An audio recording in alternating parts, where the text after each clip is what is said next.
ndabibonye ukuntu bituritse kabisa ariko cha ewa ndavuze nese umunsi wo kwibohora naho basigaye barasa fawazi icyo kintu rero kiranshimishije aya masaha kuba nabashe kwibohora no kunyejeje saa 4 n'igice cyangwa saa 5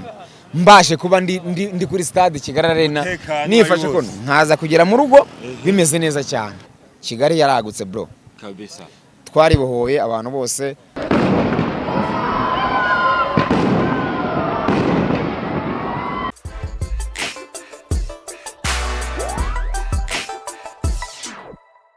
Muranzi, yes, you know me, it's your boy P. Onika Swez. This is BigTown, the home of showbiz, home of vibe, home of happiness. Inzu ya byose cyangwa se abanyamujyi nyine nkuko mbita ba BigTown azahanga niko mumeze. Anga duhagaze imbere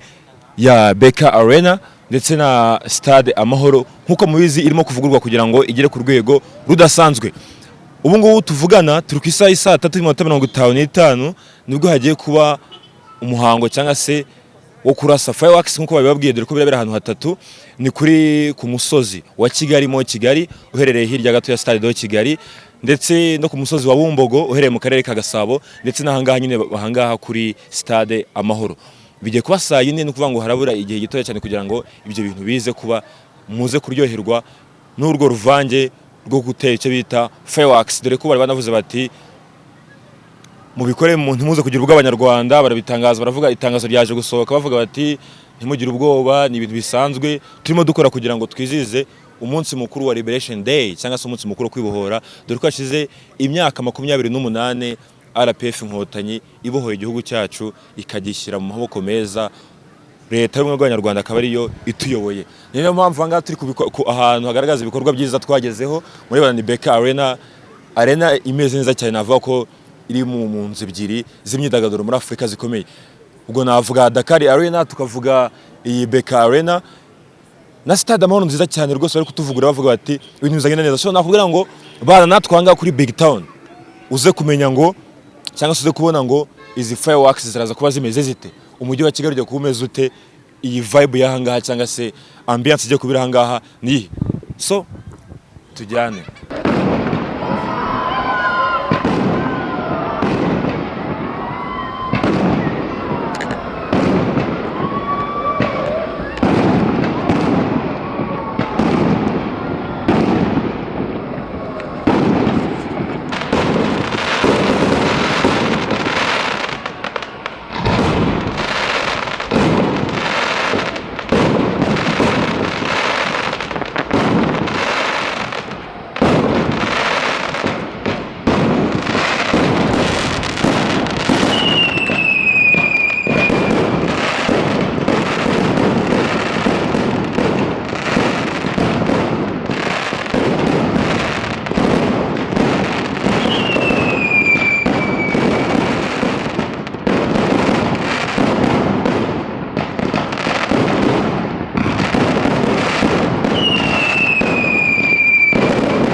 Ya nkuko mubibonye nyine fireworks zimaze gucanwa murabibonye hanga mu gihugu cy'u Rwanda.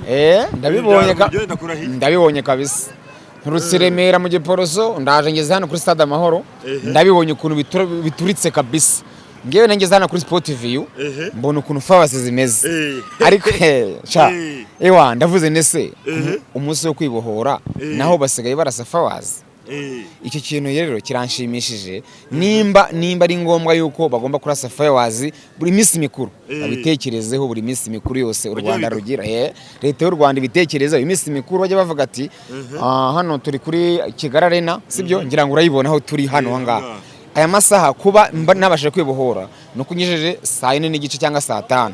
mbashe kuba ndi kuri Stade Kigali Arena nifashe ko nkaza kugera mu rugo bimeze neza cyane nta n'umuntu ugufashe ngo gutere nta n'umuntu ufashe ngo bite cyangwa se shwane nawe tubonanye nkuko urabona turabonanye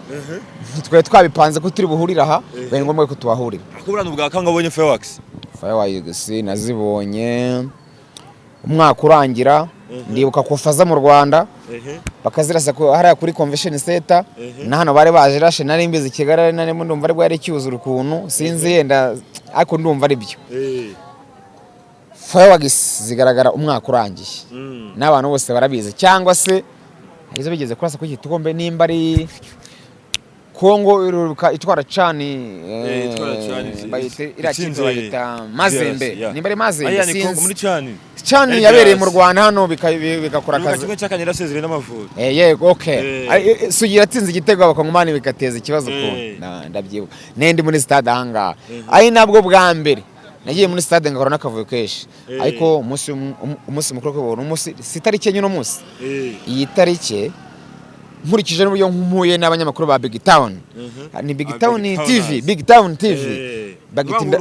bagitinda mukumbuye nishiti yanjye buri ariko gakeye ndabizi yari mfite ukuntu mba nabikurikiranye nitonze ari yo muri New Zealand ucece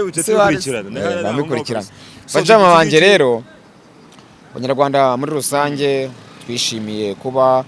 umunsi mukuru wabaye umunsi mukuru wo kwibohora sibyo muri rusange wenda Abanyarwanda bose ushobora kuba wenda nta muntu kumbona ubu ariko hakaba n'abazambona hirya y'ejo cyangwa n'iki ariko ndishimye ni sura ugutera cyangwa se kurasa fireworks babigusigiye hanga ku munsi mukuru nk'uyu wa Liberation Day. Yes nkurikije wenda umunsi mukuru wo kwibohora ntazo barasaga wenda shoko wenda nandi kure simbibone ariko uyu munsi kuba babirashe fireworks ndizera yuko nta muntu utazibonye ziri mu bicu hejuru uvuga ngo fireworks akanyimutse igitenye cyitwa wageze bro turi kumwe nta birenze nanjye ndahangaha ndakomeye ndibohowe ngiye gufata akamoto nerekere mu ntara nta birenze cyangwa se zanye bisindiye hasi cyangwa se okay cyangwa za Bumbogo urumva Kigali yaragutse bro kabisa twaribohoye abantu bose chill up ndagushimiye n'abanyamakuru nanjye ndagushimiye kabisa bro ni waneza kabisa poa